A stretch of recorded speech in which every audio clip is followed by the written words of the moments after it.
Headline index is down, marginally only around 40-50 points. But from the broader markets, a few stocks are doing very, very well. Pull up the intraday chart of Repco Home Finance. That stock is flying away as we speak. It's up more than 10% or thereabouts. A big move being seen out there. The other one we're looking at is, just pull up with Zomato. Remember, at around 40-45 rupees or plenty of pessimism in the stock. From there, that's in less than 2 months, the stock has given you returns of close to around 50% or so. Risk reward seems to have favored the stock at lower levels. But how do you trade the index? Well, Ashish Kyal joins us to tell us exactly that. Hi, Ashish. Morning. Well, a bit of an off day to start trade at least. The kind of flows that we're seeing from the FIs, I don't know whether or not we could even see a deep correction, but you can't rule out anything. How would you trade the index from here on? Hey, Nigel, morning to you and Mangalam as well. See, the overall tone for the market has been bullish for quite some time. In fact, if you look at the past 13 days of trading sessions, not a single close has happened below the prior day's low. Even if there was an attempt to break the low, but index at the end of the day did not close below the prior day low. So that's going to be a very important factor. If you are a trend following guy, you need to follow that strategy and you need to keep riding the trend right now.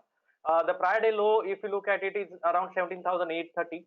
If today we manage to close below that, then we can expect some consolidation. I'm not saying correction, but some consolidation can't be ruled out. And short-term indicators are overbought, so we can expect a range-bound movement. As of now, I think if 17,850 is broken, then we can have a very small trade over here for a 60 points on the downside for a move towards 17,790, maintaining that 18,000 as a stop loss. So that can be a short-term trade for intraday that someone is looking at the index. But look at Bank Nifty. Bank Nifty has sharply outperformed. Even when index is consolidating, Bank Nifty is still taken out the highs of the prior day and is sustaining that. So Bank Nifty is something that I'm going to keep a watch on and use dips on Bank Nifty as a buying opportunity for the target of on the upside crossing about that 40,000 level. All right, we take that point. Nifty Bank is a better bet right now than the Nifty itself. Individual stocks, we have a lot more stocks gaining than losing today. Ashish, what do you have on your list? The first stock is from the banking space is KOTAK Bank. This stock has been consolidating for quite some time, and today it is looking like giving a very strong breakout on the upside. The volumes are good. The stock has formed the base and possibly starting the third wave on the upside.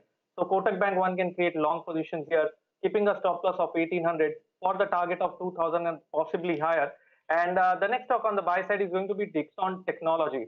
If you look at Dixon Technology, again, after it formed a classical triangle pattern and giving a breakout on the upside now, and the target of the pattern comes to around 4,400 and much higher. So one can create long positions in Dixon, keeping a stop loss of 3940 for the target of 4,400.